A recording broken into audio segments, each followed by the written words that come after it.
Haji ini haji fardu, dikerjakan sebagai haji tamatuk. Haji tamatuk bermula dengan ibadah umrah dalam bulan-bulan haji.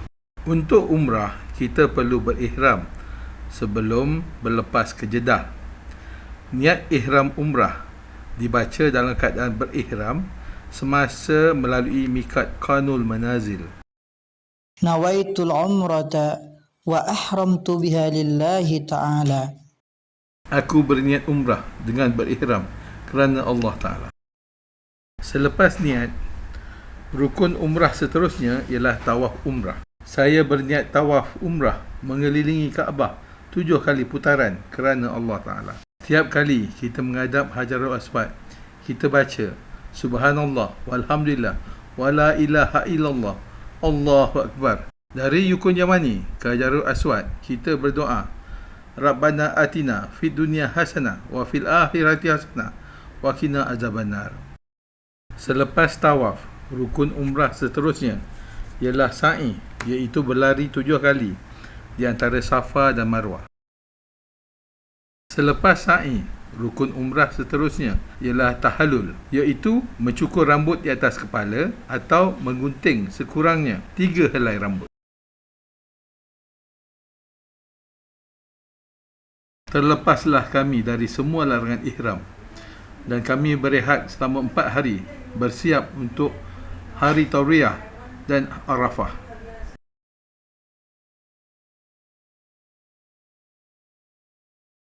Ibadah haji bermula dari 8 Zulhijjah sehingga 14 Zulhijjah. Rukun haji bermula dengan memakai ihram, membaca niat ihram haji, wukuf di Arafah, tahallul, tawaf dan sa'i.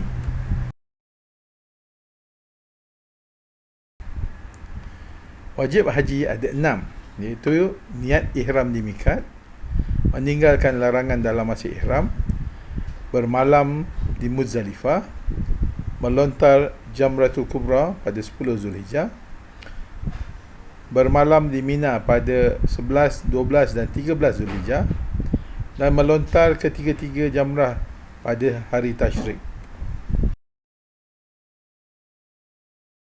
Sahaja aku mengerjakan haji dan aku berihram dengannya kerana Allah Ta'ala. Selepas berniat ihram, kita akan bergerak ke Arafah untuk tujuan wukuf di Arafah.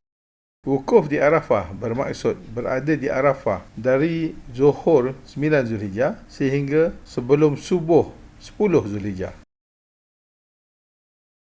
Pada waktu Zuhur, hari Arafah, akan diadakan khutbah Arafah. Selepas selesai khutbah Arafah, akan dilakukan jamak solat Zuhur dan Asar. Mulai waktu Zuhur sehingga waktu Maghrib, masing-masing mula berdoa. Selepas Maghrib, masing-masing mula bergerak ke Muzdalifah. Ada jemaah yang berjaya sampai ke Muzdalifah dan bermalam di sana. Ada yang gagal mendapat bas sehingga selepas sebahagian malam dan hanya perlu lalu sahaja di Muzdalifah. Dari Muzdalifah, kita akan bergerak ke Mina. Dari Mina, kita akan bergerak ke kompleks 3 Jamrah. Kita melontar 7 kali ke Jamratul Aqabah. Apabila selesai, kita akan pulang ke Mina dan bertahalul awal. Kami mabit di Mina pada 11, 12 dan 13 Zulhijjah.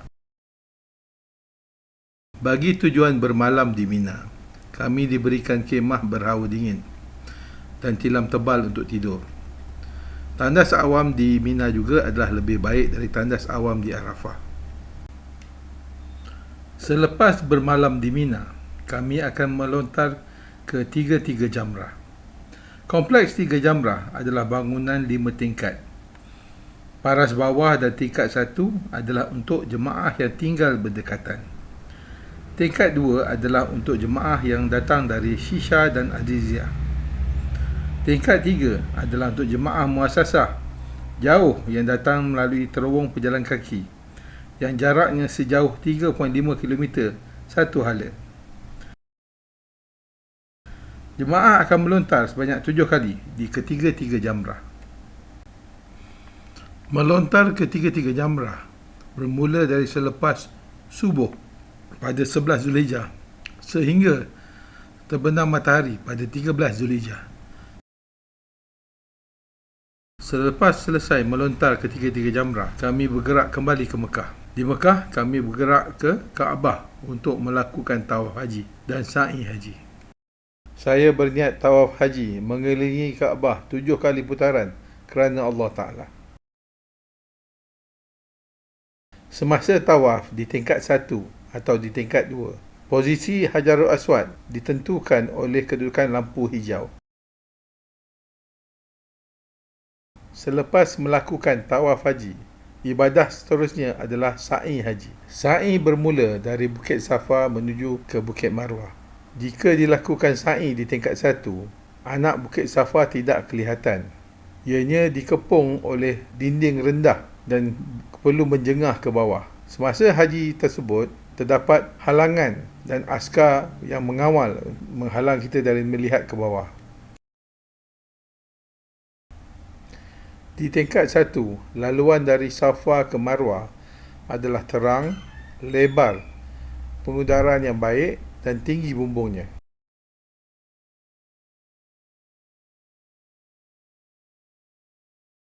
Sa'i berakhir di Bukit Marwah. Di tingkat 1, anak Bukit Marwah tidak kelihatan. Terdapat dinding rendah yang menghalang dari melihat ke bawah. Masa haji itu terdapat juga askar menghalang kita dari melihat ke bawah. Semoga Allah menerima ibadah hajiku, mengampuni dosaku dan mengganti belanjaku.